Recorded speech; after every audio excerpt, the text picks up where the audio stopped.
Jadi kelompok-kelompok yang seperti Sebis Sembom itu kita harus lawan. Jadi saran saya segera menangkap saudara Sebis Sambom. Sebis Sambom mengancam orang tanpa bukti. Jadi kalau tidak ada yang mendukung perjuangan TPNPP di Komando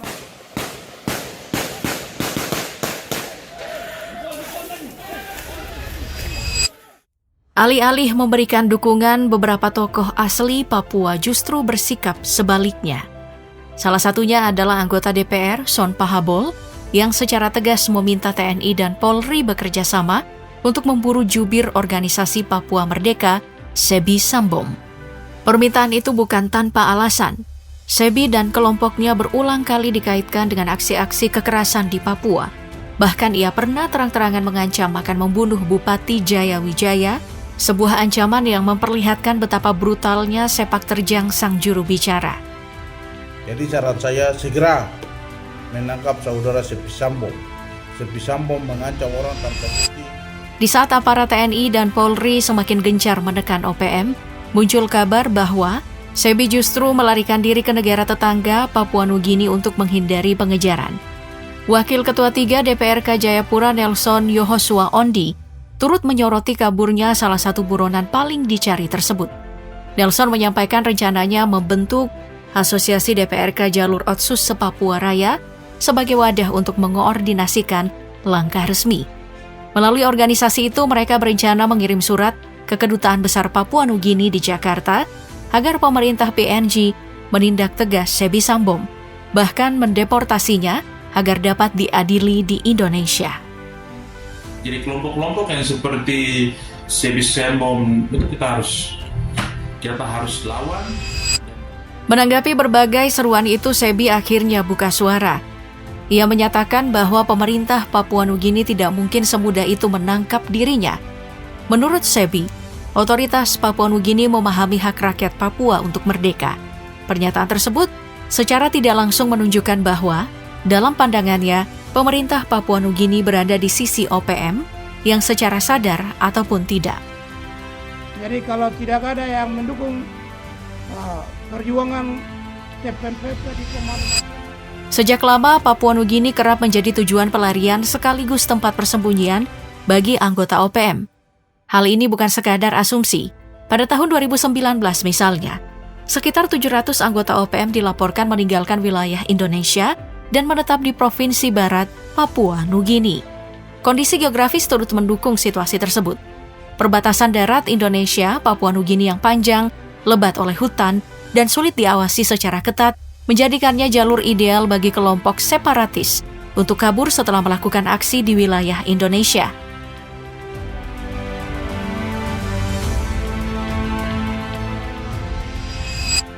Situasi serupa juga terjadi pada tahun 2023. Saat itu mantan Sekjen OPM Yusak Pakage ditangkap ketika mencoba menyeberang ke Vanimo, Papua Nugini. Yusak dikenal sebagai aktivis kemerdekaan Papua yang pernah mengibarkan bendera bintang kejora.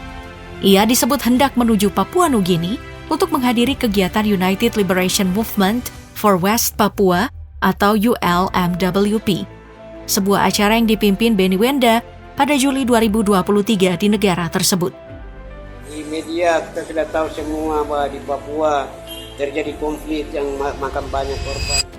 Kasus terbaru bahkan terjadi belum lama ini, ketika TNI menggelar operasi Habema untuk merebut markas OPM di Intan Jaya, Papua Tengah. Pasukan berhasil menekan para anggota kelompok itu, termasuk salah satu pemimpinnya, Undius Kogoya. Namun meski posisi mereka terdesak, Undius dilaporkan berhasil melarikan diri. Ia dikabarkan menyeberang ke wilayah Papua Nugini untuk menghindari penangkapan oleh TNI.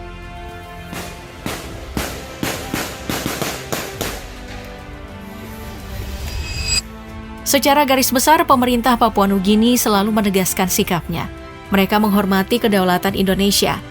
Pernyataan seperti itu berulang kali disampaikan oleh Perdana Menteri hingga Menteri Luar Negeri PNG. Bahkan, militer Papua Nugini pernah ikut terlibat dalam pencarian persembunyian OPM. Meski begitu, semua sikap resmi tersebut tentu tidak bisa dipercaya sepenuhnya tanpa melihat realitas di lapangan.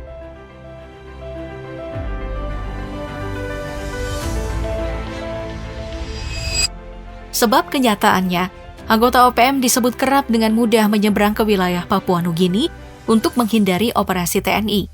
Beberapa laporan bahkan menyoroti keberadaan sebuah lokasi bernama Camp Victoria di dalam wilayah Papua Nugini yang pernah disebut sebagai titik berkumpulnya tokoh-tokoh OPM untuk terus menggerakkan agenda kemerdekaan mereka.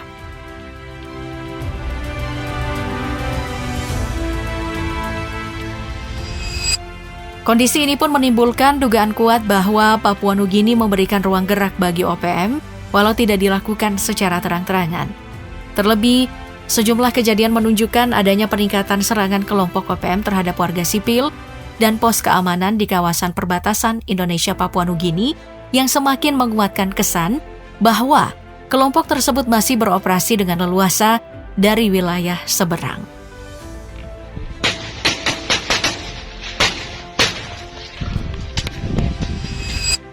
Satu poin penting perlu dicatat.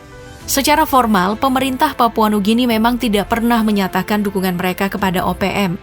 Namun pada kenyataannya, sejumlah tokoh politik di tingkat lokal, termasuk beberapa gubernur di Papua Nugini, kerap menyuarakan simpati terhadap gerakan tersebut. Sikap seperti ini secara tidak langsung memberikan ruang politik bagi isu OPM untuk tumbuh. Salah satu figur yang cukup vokal adalah Gubernur Port Moresby, Powes Parkop, yang pernah terang-terangan menyuarakan gagasan kemerdekaan bagi Papua.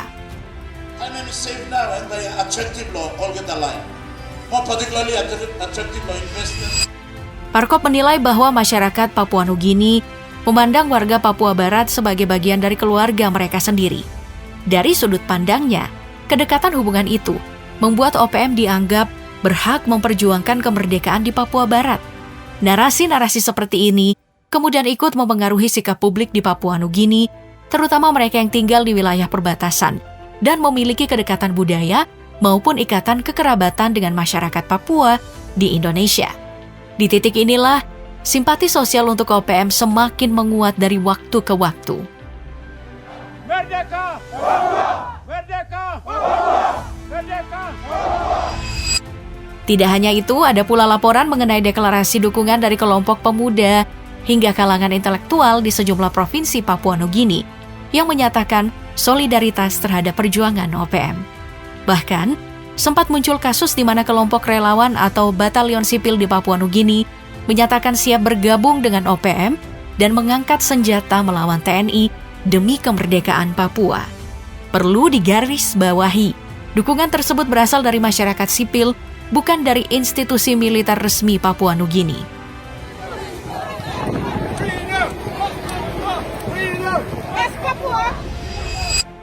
Papua Nugini bukan satu-satunya negara yang memberi ruang bagi gerakan Papua Merdeka.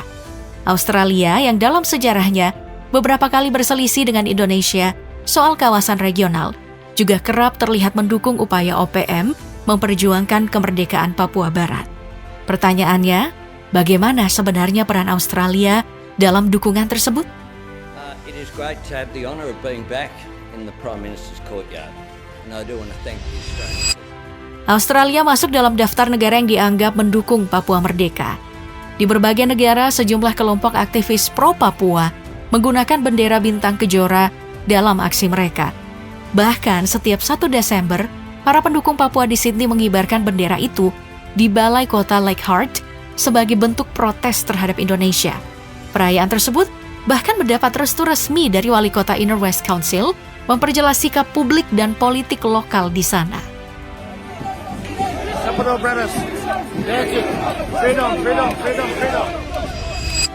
Namun beberapa analis menilai dukungan Australia ini tidak selalu murni soal solidaritas. Australian Crisis Simulation Summit menyebut bahwa jika Papua meraih kemerdekaan, pengaruh Australia di kawasan akan meningkat dan membuka peluang ekonomi yang besar. Dengan kata lain, dorongan kemerdekaan Papua dinilai memiliki muatan strategis yang tentunya menguntungkan untuk Australia, sehingga tidak mengherankan jika suara dukungan dari negeri itu terus terdengar.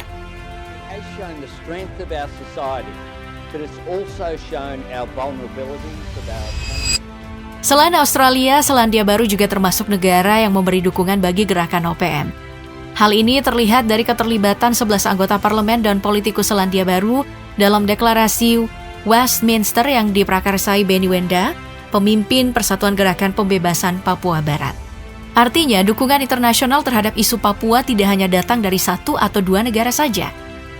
To support our older New Zealanders and people who may be in this group by doing simple things. Ada pula Vanuatu yang dikenal paling lantang membela kemerdekaan Papua. Kita masih ingat bagaimana delegasi Vanuatu mengangkat isu Papua dalam sidang PBB 2021 yang memicu reaksi keras dari perwakilan Indonesia. Tuduhan pelanggaran HAM yang mereka lontarkan dinilai tidak memiliki dasar kuat dan dianggap merusak citra Indonesia. At the outset, let me sincerely congratulate you on your well-deserved election as president. Serangan diplomatik dari Vanuatu bukan peristiwa tunggal. Sejak tahun 2016, negara itu berkali-kali mengkritik Indonesia di forum internasional. Sebagai tanggapan, Kementerian Luar Negeri Indonesia mengeluarkan hak jawab resmi yang menolak seluruh tuduhan tersebut. Dalam pernyataan itu, Indonesia menegaskan bahwa Vanuatu diminta menghentikan campur tangannya dalam urusan Papua dan lebih fokus untuk membangun hubungan diplomatik yang baik.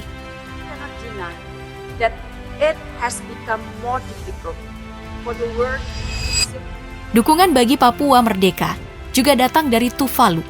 Negara kecil di Pasifik ini sudah sejak lama terlibat berpihak pada agenda kemerdekaan Papua dan bukan hanya dari kalangan aktivis, bahkan dari pucuk pimpinan negaranya sendiri. Saat menjabat sebagai Perdana Menteri, Charlotte Salwai secara terbuka menyerukan agar Dewan Hak Asasi Manusia PBB menyelidiki dugaan pelanggaran HAM di Papua Barat. Menurutnya, rakyat Papua Barat harus diberi kesempatan menentukan nasibnya sendiri, bebas dari tekanan dan praktik yang ia anggap sebagai bentuk kolonialisme. Tuvalu bahkan mengajak Australia dan Selandia Baru untuk ikut mendukung desakan tersebut. Will be made, but influence and affect the development of global. Sikap serupa juga tampak dari Nauru. Pemerintah Nauru berulang kali menegaskan komitmennya mendukung kemerdekaan Papua. Dalam perayaan 50 tahun kemerdekaan Nauru, Presiden Baron Waka secara terbuka menyampaikan dukungan penuh terhadap kesejahteraan Papua dan Papua Barat. Bahkan, pada tahun 2000, perwakilan Papua Barat diberi posisi sebagai anggota delegasi resmi Nauru di konferensi tingkat tinggi Forum Kepulauan Pasifik. Melalui langkah itu, Nauru berusaha membawa isu Papua masuk ke dalam pembahasan resmi di forum internasional, sesuai catatan Pacific Islands Forum Secretariat.